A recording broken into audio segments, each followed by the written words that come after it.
How can anyone in my mind be from those 13 families? How can someone from those 13 families? Like a son is born who says, man, I know you guys have been into this Satanism thing for a long time, but I want to get away from it. You know, I want to live on the beach. I want to be a YouTuber, in short, a son who breaks with tradition along the way. Very good question. The son wants to break tradition. Here's the thing, if a son of one of those who are coordinating, they're the majority coordinators, then a whole hierarchy descends and spreads it to everyone, and everyone becomes indoctrinated in it. It's like a college, isn't it? So you teach all those students the same thing about medicine for 6 years. Then you have 2 more years of specialization. For 8 years without teaching. Exactly the same thing. That comes from a hierarchy, right? So one teacher passes on to another. One goes on, one continues, so it doesn't end.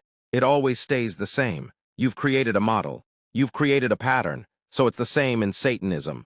You've created a pattern. Now, if there happens to be a rebellious son who doesn't want to be part of it, let him say no, who wants to live his own life, who doesn't want to be involved in the project. He is offered up as a sacrifice. He is killed in ritual. Most sacrifices are like that, or are they? No, they are selected differently. In many of these cases, the victim is punished with Aztec sacrifice, which is the most brutal sacrifice there is.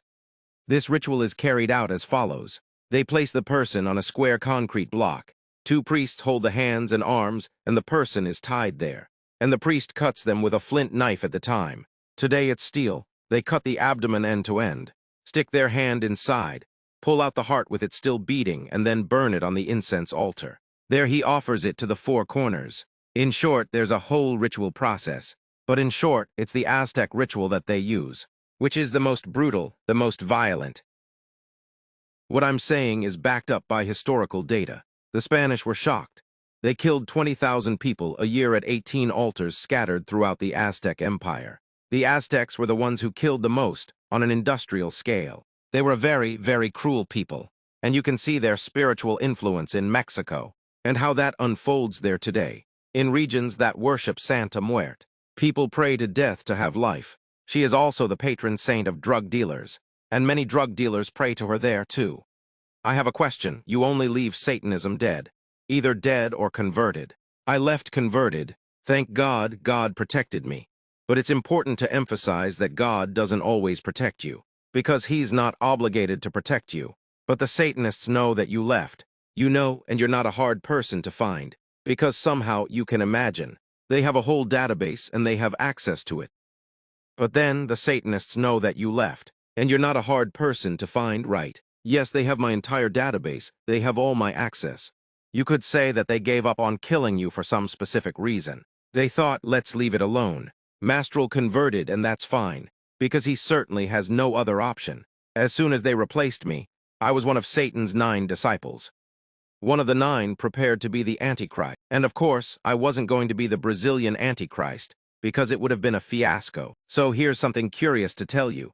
A pastor named Joe Carlos Marx, who is even on my social media, said he had a revelation. He was taken up to heaven, just as Paul was taken to the 3rd heaven.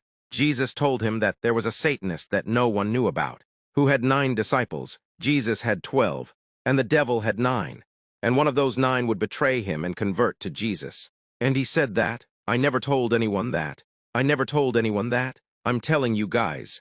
Right, then some time passed. Right, a long time. I don't know how long it took me to convert. Right, and then they told this man, saying, wow, there was a Satanist who converted. And he said, it's him, he's one of the 9. Right, he's Daniel, right? So he even got my name right. Right, so that was like spine tingling. Right, I said, wow, right, and I was replaced. Obviously, someone else took my place. And it was because of this substitution that they forgave you. No, they were very angry with me. They were furious with me, to tell you the truth. Initially, they persecuted me a lot. Tried to kill me, killed my pets.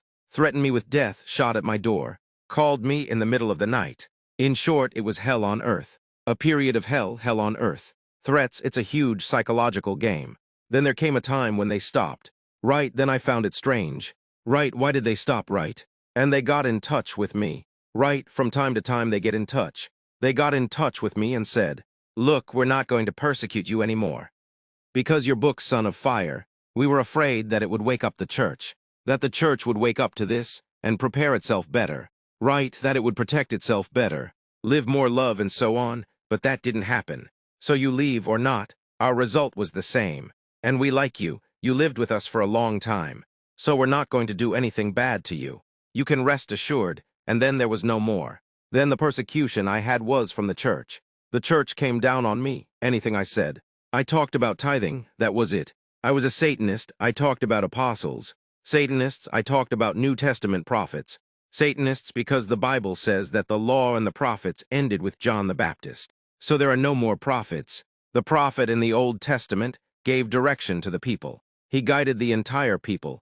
Kings sought advice from prophets. Now the prophet in the New Testament announces what is written in the Bible. It is written in Matthew 24 that we are living in the beginning of sorrows. You prophesy, look in Matthew 24. We are living in the beginning of sorrows.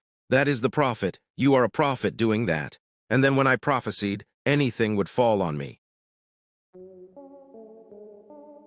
Do you want to develop your personal side but are too lazy to read? I present to you the audiobook of the channel The Voice from the Inside, 7 chapters that will help you develop in the least tedious and boring way possible. This audiobook was designed for you who want to absorb good content, but because of procrastination can't read one book a year. This book is the first step.